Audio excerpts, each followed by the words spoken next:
At a glance, the man was captivated by the scenery, but the conductor's arrival interrupted it all. Not only had he not bought a ticket, he had no cash to pay for one either. In his rush to get to work, Nick hadn't noticed his wallet was empty, though he explained it wasn't intentional fare evasion. The conductor told Nick he'd have to get off at the next stop. This predicament was noticed by the beautiful girl Laura. She chose to help Nick pay for the ticket. Laura's kindness moved Nick, prompting him to approach her. Yet this encounter would push Nick toward a precipice. Nick served as creative director at an advertising agency, enjoying a substantial income and a seemingly perfect family. Tragically, his daughter suffered from an illness, requiring not only long-term medication, but also significant financial burdens. Her psychological struggles compounded the strain, and her rebellious phase left Nick utterly exhausted. The passion between him and his wife had faded, until he met Laura. They encountered each other again on the subway. Nick returned the fare to Laura, proving he wasn't a fraud. During their conversation, Nick learned Laura worked at an investment firm, was married, and had a daughter of her own. Her husband was often away on business,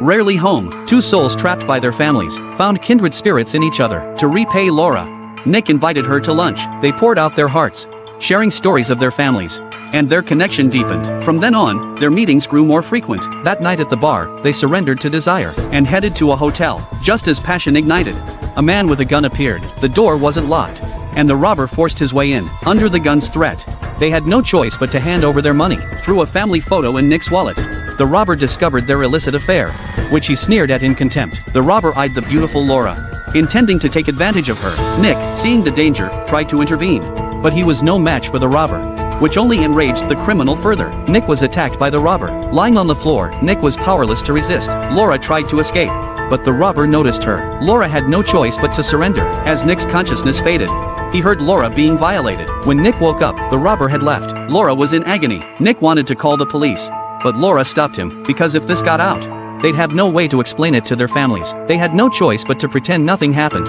and leave the hotel. Nick calmed down. He told his wife they'd been robbed. She didn't suspect anything. He thought that would be the end of it. But unexpectedly, that very night, the robber contacted Nick, demanding $20,000 as hush money. Otherwise, he'd tell Nick's wife. Now they were in real trouble.